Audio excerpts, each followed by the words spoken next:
Suspense.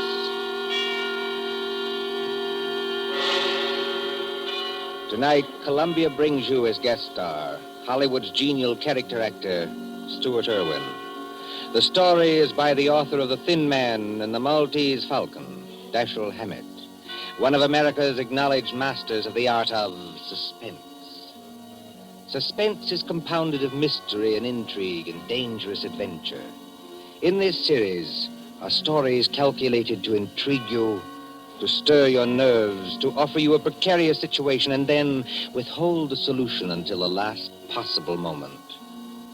Tonight, for instance, Stuart Irwin plays for us a pleasant, easygoing assistant chief of police in a small town who, to everyone's surprise, was instrumental in solving a murder. We trust that with this tale we shall keep you in suspense. For Suspense tonight, CBS presents Stuart Irwin in Two Sharp Knives by Dashiell Hammett.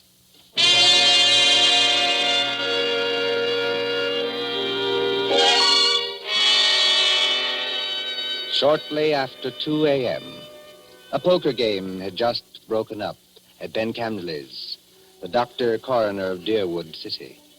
Scott Anderson, Deerwood's chief of police, and Wally Shane, his assistant, were standing outside. Where are we heading for, Scott? Let's walk across the street, Wally. Railroad station. Gee, aren't you afraid of the excitement, Chief? Don't you think that watching the 211 come in is apt to be too much for your blood pressure? Well, if it is, Wally, you can always carry on. You've been a pretty good imitation of an assistant to me for some time now. Yeah? Yeah. If anything happens to me, you'd be the chief. Don't worry. Won't be any harder for you to fool the public as chief. Hi, Elmer. Howdy, Scott. Hi, hello, Wally. Kind of late for you boys to be around, ain't it? No, I don't know. We sort of figured we'd put the town to bed tonight. How's the 211? On time? Right on the nose. She ought to be blowing for the bend in just about 3 seconds now. Yep. What'd I tell you? It's her now. You expecting anyone on her, Scott? No, Elmer, I'm not expecting anyone. Wally and I just thought we'd come over and watch you come in, that's all. You know, Elmer, you never can tell who might get off, though. Dick Turpin, Henry Morgan, Jesse James, Jack the Ripper, or 6 officers of Murder Incorporated, or even your Aunt Gussie. I guess you're right, Wally.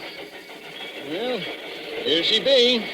Pardon me, gents, but I gotta be rolling the wagon out to the baggage car. Hi, Elmer. How's it going? Well, can't complain, Cap. Well, maybe you can't, Elmer, but I sure can if you hold us up with that freight there. You got much more? Nope, this is the last piece now. There you are, Cap. All done. Okay. See you tomorrow, Elmer.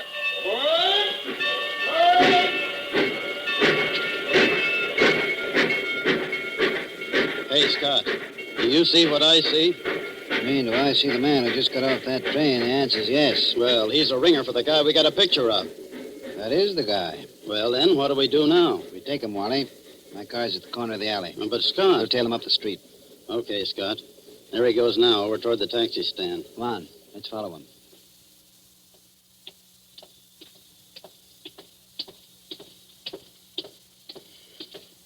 Hello, Furman. Huh? Why, I don't believe You're Mr. Furman, aren't you? Yes, I am. Philadelphia? Yes? I'm Scott Anderson, chief of police. What? Chief of... What's happened to her? Happened to who? Oh, no, you don't. No. Let me go. Oh, You no, think you can pull that sort of stuff with me? You're Scott, very let me much get a mistaken. crack at that mug. Oh, no. Wait a minute. No. Wait a minute, Hold it, gentlemen. Wally. Well, Furman? Well, I'm sorry. For a moment there, I thought you weren't really a policeman. Thanks. Nice to know I look almost human. Yes, it was silly of me. I'm sorry. Well, let's get going now before anything else happens. Okay, Furman, get in the car. I'll drive, Scott. In you go.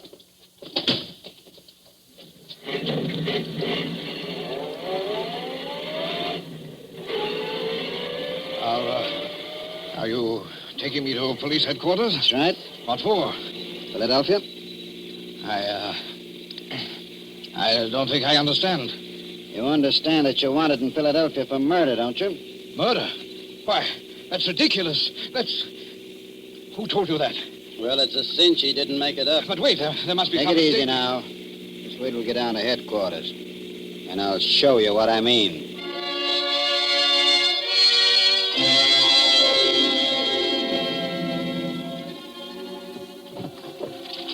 Now then, here's the circular on Lester Furman. It was sent out by the Trans-America Detective Agency in Philadelphia. Take a look at it. Oh, yeah. $1,500 reward for the arrest and conviction of Lester Furman, alias Lloyd Fields, alias J.D. Carpenter, for the murder of Paul Frank Dunlap in Philadelphia on December 8th, 1942. Well, It's a lie. you're Furman, aren't you? Oh, yes, but... That's your picture on the circular, isn't it? Oh, yes, but I... Well, Scott, I see you and Wally got Furman, huh? Oh, hello, George. You lucky stiffs. Now you two split $1.50 reward. I never seen nothing like it. You know, if it ain't vacations in New York at the city's expense, it's reward, though. Judge, someday, if you don't remember you're the jailer around here, not the D.A., you're going to be wearing your teeth on the outside of your lips, and I'll be the guys who arrange them that way. Savvy? Just because you caught a guy who's hot in Philadelphia. It's a lie. It's a frame-up. You can't prove anything. There's nothing to prove. I never killed anybody. I won't be framed. Take it I won't be easy, framed. Furman. Take it easy. You're wasting your breath on us. Save it for the Philadelphia police. We're just holding you for them. But it's not the police. It's the Trans-America We Detective... turn you over to the Philadelphia police. Mr. Anderson, Well, then there's nothing I can do now. There's nothing any of us can do till morning. You'll have to search you now, then we won't bother you anymore till they come for you. But Wally, you look through his bag. I'll see what he's got in his pockets. Okay, Scott. Well, all he's got on them are some business cards, a few letters, $160, a book of checks in the Philadelphia bank, and a few odds and ends. What's with the bag, Wally? Not much. A couple of changes of clothes, some toilet articles, and... Oh, here's a .38. Loaded. Pretty little thing, isn't it? Okay, put those things in what I got in the vault. All right, George. You can take Furman now and lock him up. this is the most ridiculous Come thing along, darling, come on. We ain't had nobody in our little hooscow for 3 days running. Hey, yeah? You'll have it all to yourself. Just like a suite at the Ritz. But Go on, in you go. I tell you, you're making a mistake. I demand to be allowed to get in touch with my lawyer. Hey, how about you boys cutting me in on a little of that blood money, huh? Oh, sure, George, sure. I'll forget all about that 2.5 you've been owing me for 3 months. Make Furman as comfortable as you can, George. Take good care of him. He's valuable, huh? Yeah, now, if it was some bum that didn't mean a nickel to you... George, any day now, I'm going to forget that your uncle is county chairman and throw you back in the gutter just to see how high you'll bounce. Remember that. Oh, Scott, I didn't mean nothing. That's all, George. Never mind the rest. I'm going home now. If anything's urgent, I can reach there. But get this. I don't want to be disturbed. Unless it is urgent.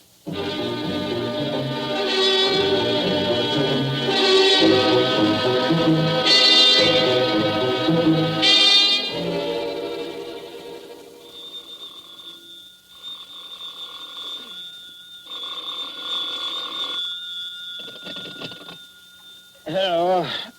Scott, this is Wally. Yeah, Wally, what time is it? It's 5 after 6 in the morning, and you'd better come right down, Scott. That fella Furman's hung himself. What?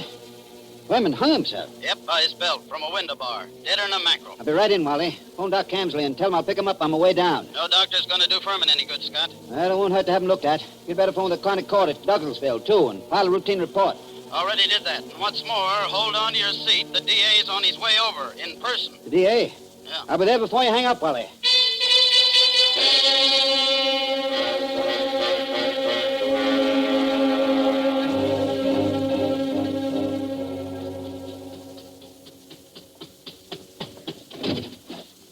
Come on in, Chief. Ted Carroll, the DA's here, and he's plenty hot under the collar.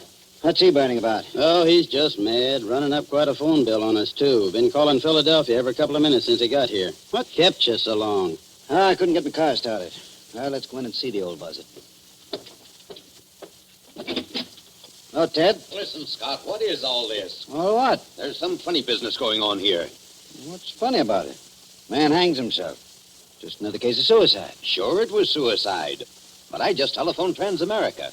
Dug a guy out of bed there. And he said they'd never sent out circulars on Furman.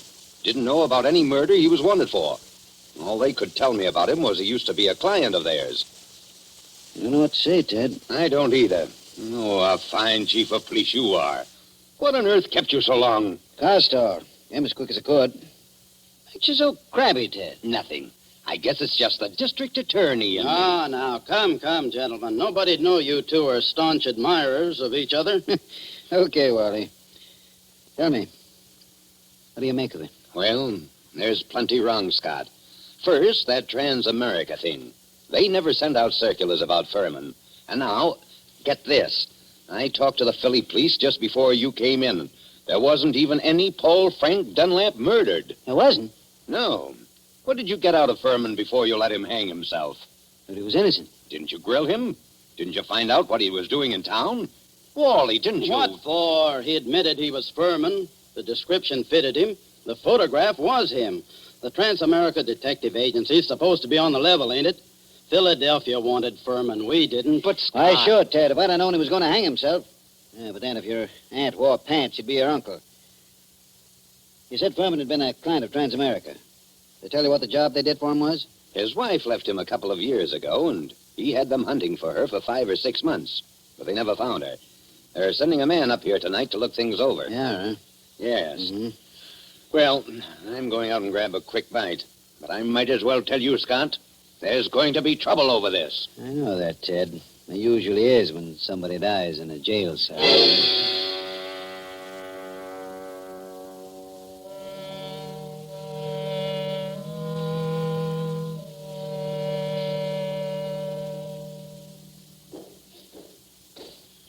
Well, so what's become of that 1,500 fish now, huh, Scott? What happened there last night, George?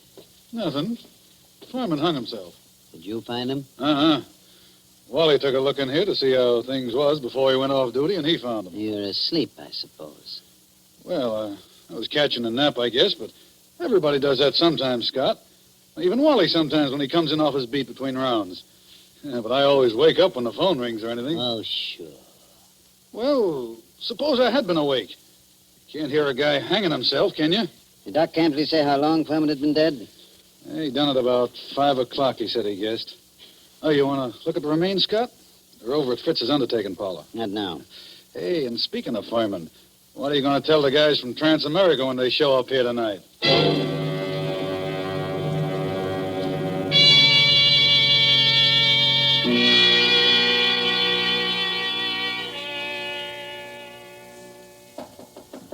Come in.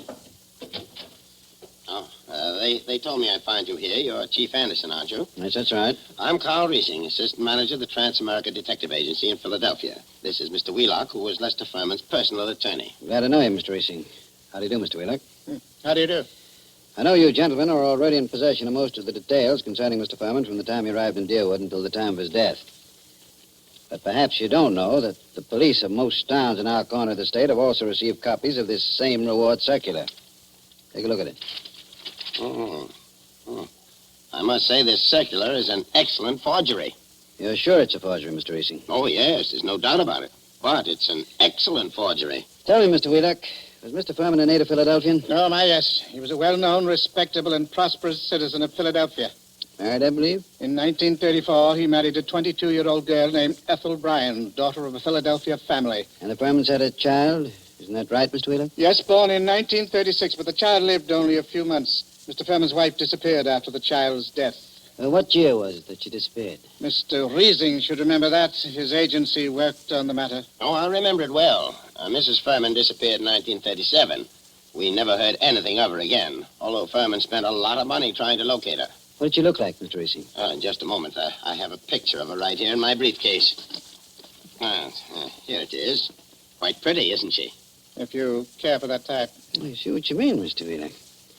Well, she's attractive as that.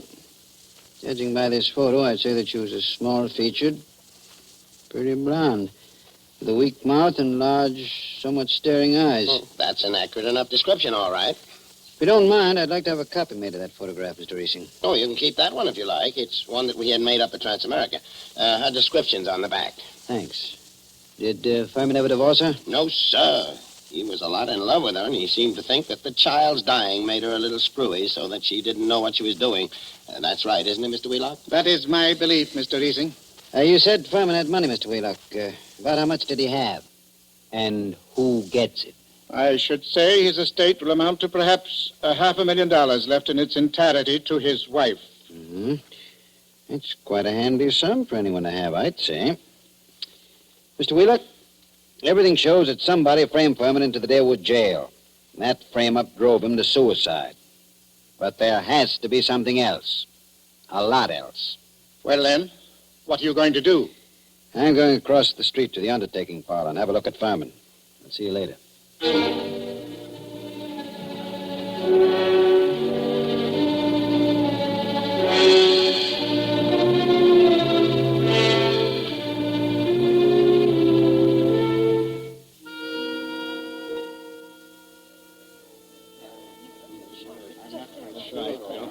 Hello, Doc. Hi, Scott. I figured you'd come over here to the undertaker's pretty soon. What's in your mind, Doc? Let's get out of this crowd. I want to tell you something.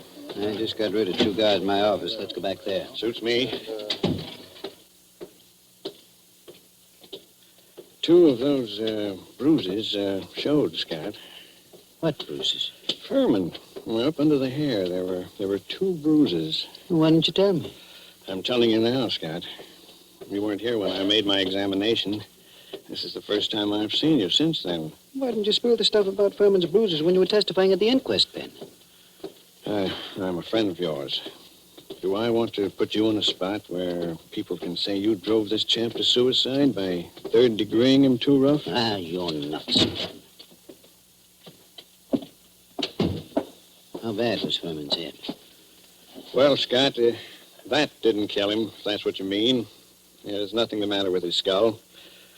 Just a couple of bruises nobody'd notice, and unless they parted the hair. I thought you ought to know, though. Yeah. Thanks, Ben. Yes, who is it? This is Fritz, the undertaker. Listen, Scott, there's a couple of ladies over here that want to take a look at Furman. Is it all right? Who are they? I don't know them. Strangers. What do they want to see him for? I don't know. Wait a minute. Can't I please see him? Why do you want to see him? Well, I'm his wife. Furman's wife? Yes. Oh, certainly. I'll be right over. So long, Ben. I've got to go back to the undertaker's. So long, Scott.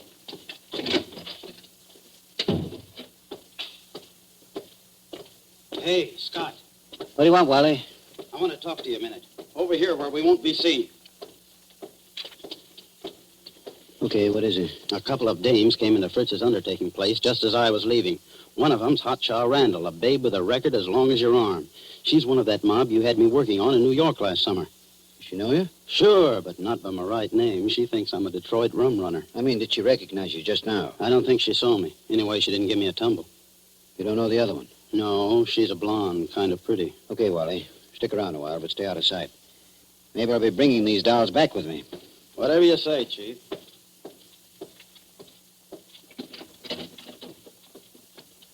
Oh, there you are, Scott. I wondered when you were coming. This is Mrs. Furman, and this is Mrs. Crowder. How do you do? Hiya, Chief. They just saw the body. Mrs. Crowder, I thought your name was Randall. What do you care, Chief? I'm not hurting your town any. Don't call me Chief. You city slickers, I'm the town whittler. Thank you for letting me see him. It's all right, Mrs. Furman. But I'll have to ask you and your friend some questions. So if you'll just come across the street to headquarters, we'll get on with the routine.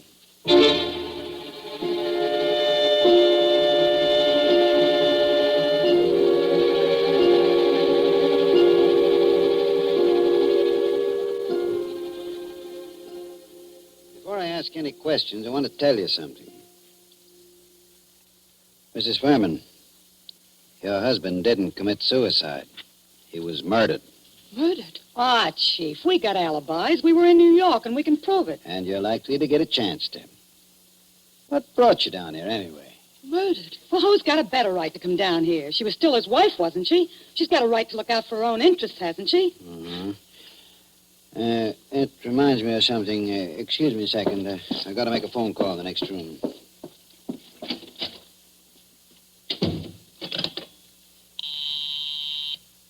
Officer Hamill speaking. This is Scott. Yes? Is Wally around? No, he's not here. He said you told him to keep out of sight. I'll find him for you, though. Right. Tell Wally I want him to go to New York tonight. Send Mason home to get some sleep. He'll have to take over Wally's night trick. Oh,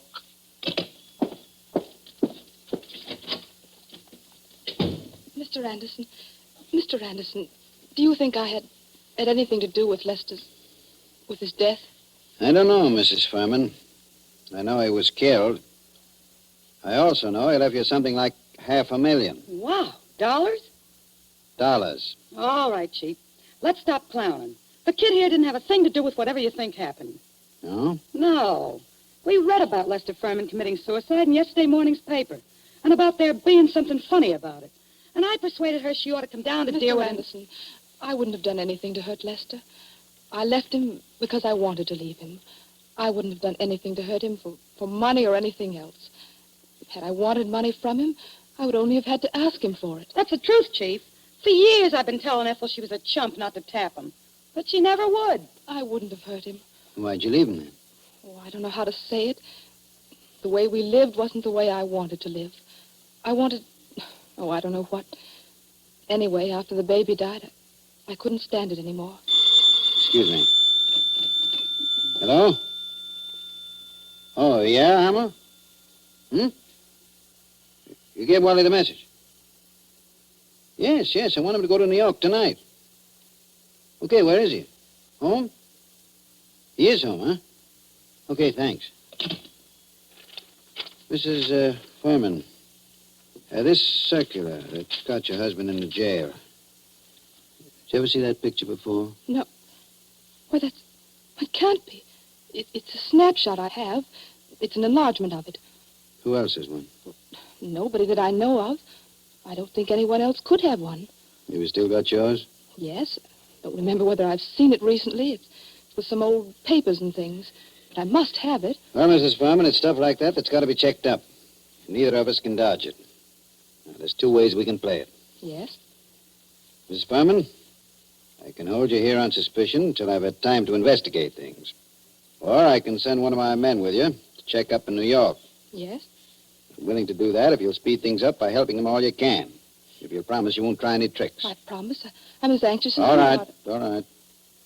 How'd you come down? We drove down. We got a great big car. That's my car, see? That big green job across the street. Yeah. Yeah. And my man can ride back with you, but no funny business. Oh, don't worry, Chief. Come on. We're going to see Wally Shane, the man who's going to drive to New York with you.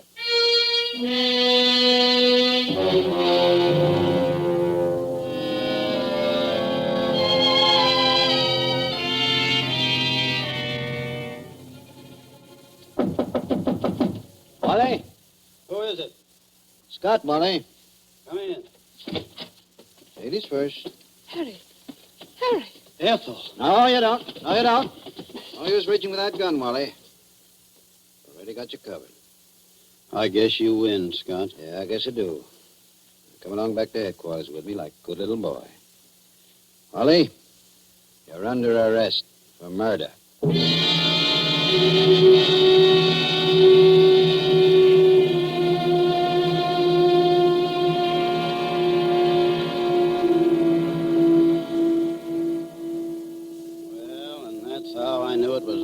Scott, the minute I saw those two dames going into Fritz's.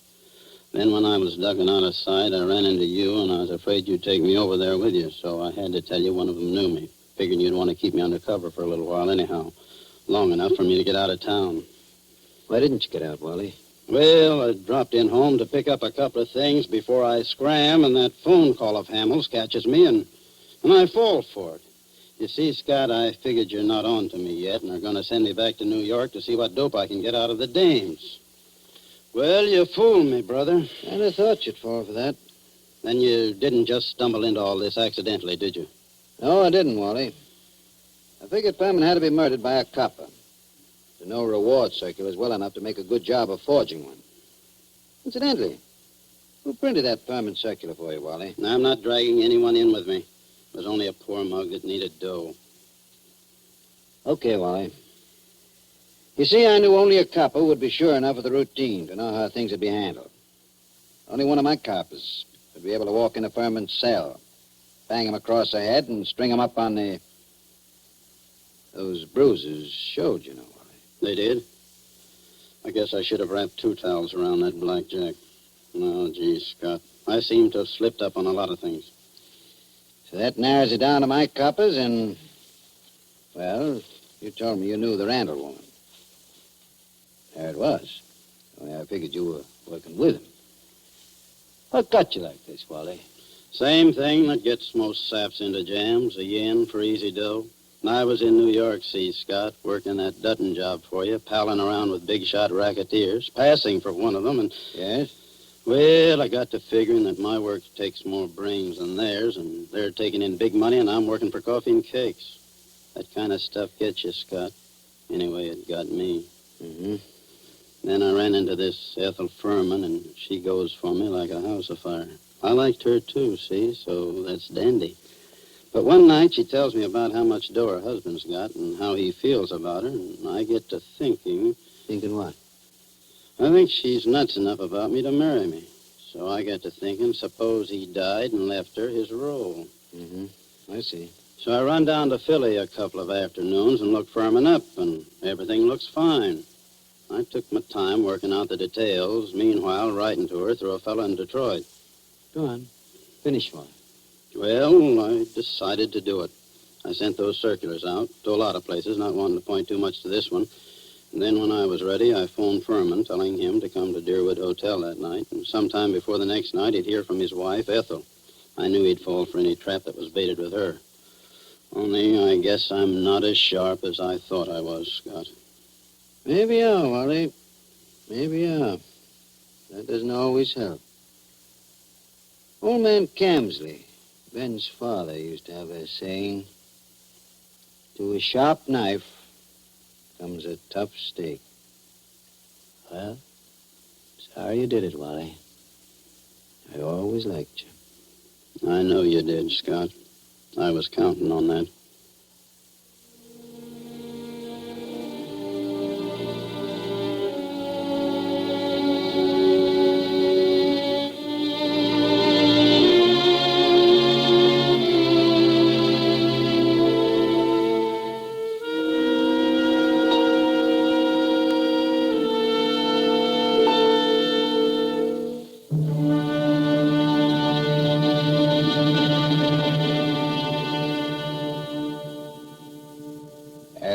So ends Dashiell Hammett's 2 Sharp Knives, starring Stuart Irwin. Tonight's story of Suspense. Columbia presents these tales of mystery and intrigue and dangerous adventure for your relaxation and enjoyment.